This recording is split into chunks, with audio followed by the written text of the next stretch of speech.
Hello, Patriot fans, and welcome into another edition of Patriot Baseball Weekly. Once again, I'm Jonathan Davidson, and sitting beside me is head coach Art Inabinet. Art, thanks for being here again. Thanks for having us in. Big weekend for you guys. You swept St. Rose, sitting at 5-1 of the season. How's it feel? Well, you know, when the series first started, they gave us a really good fight last year and took a game from us and had a chance to get another one. So if you would have told me to start the week that we would have played that well and come out of that weekend 3-0, I would have definitely taken it, but I would also probably been surprised and shocked. Our guys really played well this weekend.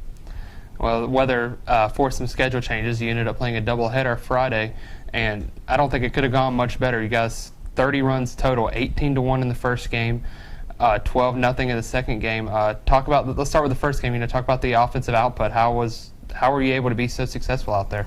Well, we did a really good job making them throw strikes, first of all. And then when they did throw us a strike, we put the ball in play, either with a line drive or a hard ground ball, and we had some balls that fell. And it was able to keep that first inning going there. I think we had a 10-run first inning. And that really kind of set the tone for the rest of the day, and also probably for the rest of the series as well. Jordy Santek started game one for you guys. Pretty good outing, 5 innings strong, had a few strikeouts, didn't walk too many batters. What did you think about his outing? Well, I wish he would have thrown more strikes. I think he wound up with 6 or 8 walks, which is too many, but he did have 6 or 7 strikeouts, which is good. I thought once he, got himself in a little bit of trouble, that he really bared down and got himself out of it, and that was encouraging to see, because there are going to be times throughout the season that he's really going to be tested later in the year, and he's going to really have to bow his neck and make sure that he makes some quality pitches at the proper time. In Game 2 of the series, the big story was Daniel Barfield, your sophomore pitcher on the mound, threw a no-hitter. Talk about his outing. Well, I mean, it was pretty amazing to watch. I mean, he just pounded the strike zone. He threw his breaking ball and his fastball on both sides of the plate. He was as sharp as I've ever seen him last week, and I can't say enough. I'm happy for the kid because he works extremely hard on and off the field. He's an avid weightlifter. He's always doing extra conditioning, and you like it when good things happen to young men who are really working hard off the field as well. I got a chance to talk with a happy Daniel Barfield after the game Friday night, and here's what he had to say. Here with Daniel Barfield. Daniel just threw a no-hitter. How does it feel? I mean, it feels pretty good. I mean, I didn't even think about it until the end. I thought we were throwing 9, but I mean, afterwards everybody started freaking out, and I just looked at the scoreboard. Guys, we're really excited for you in the dugout. How does it feel for your teammates to perform like as you did tonight? I think it gives them like a morality. Like I'm throwing for them. I mean, they want to give me runs as much as I can, and I mean, just throwing that good kind of gets them up, saying that I'm not going to let them down. Don't let me down in a way. How are you so effective out there tonight? What was really working for you? I mean, fastball was going inside like I did last week, and it was working good for me. Curveball wasn't letting me down, and I mean, everything was really working for me tonight. Guys gave you a lot of run support out there. How did it feel from your standpoint? Once they scored a few, I was really pumped about it, and I mean, after they started running it up, I just knew I needed to go out there and throw what they wanted me to throw. All right, Daniel, congratulations again. Thanks for your time. Big night of the plate. Overall, as mentioned, for you guys, but then you still put up 12 runs in the second game. Talk about the guys at the plate that really stood out to you. Well, I thought J.D. Crow had a good weekend. I thought Nick McGee had a really good weekend. Michael Wilson showed up this weekend, which was good to see. He's got his average back up over 300 now and swinging the bat well. We need all those guys to have good, productive at-bats. Doesn't mean you have to get a hit every time, but we got to go up there and have a quality at-bat where we make the pitcher work, get deep in the count, pick out a good pitch, maybe try to dictate the count a little bit, get it in a hitter's plus count so we can really take some good swings and put some balls in play with some backspin on them.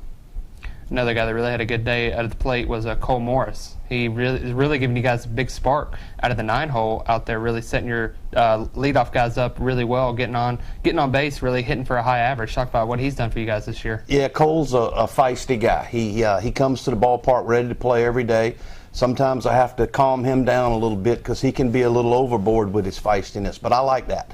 I like when I have to grab a player by the back of the shirt and pull him back a little bit because he's a good one. He plays hard, fights hard, and had an exceptional weekend at the plate, especially on Friday.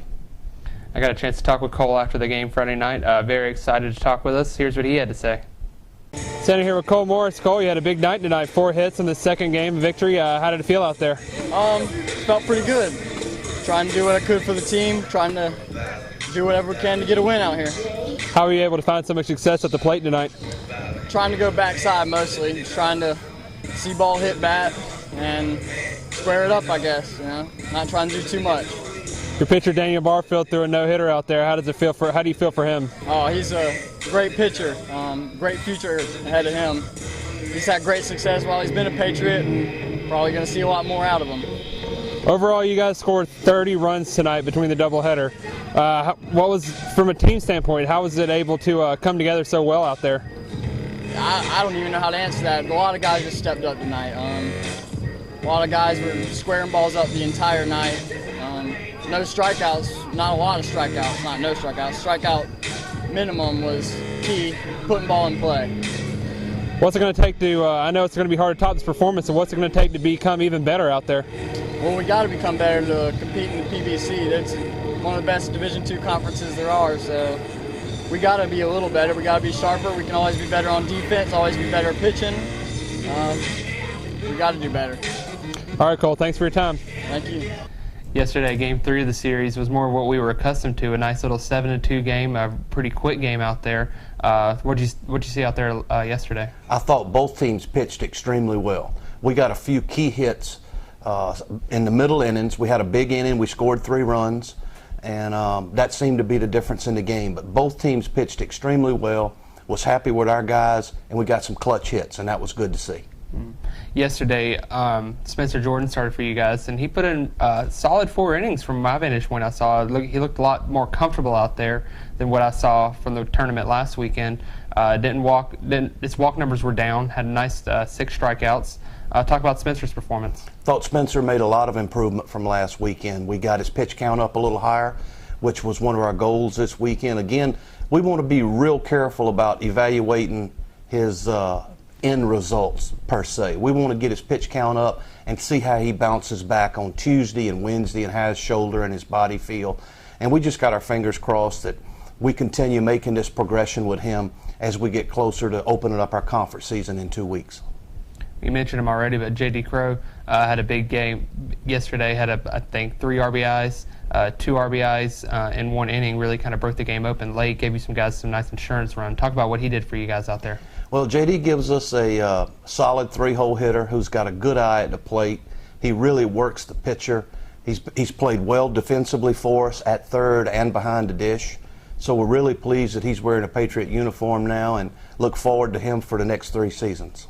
And another newcomer, Nick McGee, had a big day at the plate defensively, especially threw out 2 batters trying to steal both times with 2 outs into the inning, really stopped the Golden Knights in their tracks. Talk about what he did for you guys back there. Nick's getting better behind the plate every time he's out there. He's getting better at the plate. So we're real pleased with his progress. He'll continue to see probably a lot of playing time as long as he continues to produce. And the biggest thing I want to say about this team is they're a good group of guys. The chemistry's getting better. And they seem to have a good work ethic, and we seem to be getting better and better every day we go out and practice, and that's exciting to see. Well, unfortunately, I feel like we've been talking about this all year, but the weather's going to be a factor. Early this week, we got some scheduled wintry mix the next couple of days, a lot of rain. How's that going to affect you guys' practice schedule? Well, we'll do what we can practice-wise. Hopefully it'll hold off for the weekend, so we'll get an opportunity to play. That's most important. But we'll just see how it goes. We can't control the weather. We'll do what we can from a baseball perspective and try to keep ourselves mentally and physically prepared to play King this weekend. Well, we will be back with you later on this week, hopefully, weather permitting, to give you a preview of this upcoming series with King. Coach, thanks for being here with us today. We look forward to talking with you soon. Thank you. And we will be back later this week, hopefully, to talk about the King series. King comes in for a doubleheader on Saturday before ending the series on Sunday with a single game. We will give you full ticket prices and things like that later on in the week. For full information on the Patriot baseball team, visit FMUPatriots.com for schedules and results and recaps for the previous games we've already played. Also, while you're there, don't forget to check out our social media pages at FMU Sports. I'm Jonathan Davidson. This is the Patriot Sports Network. Have a great day, everybody.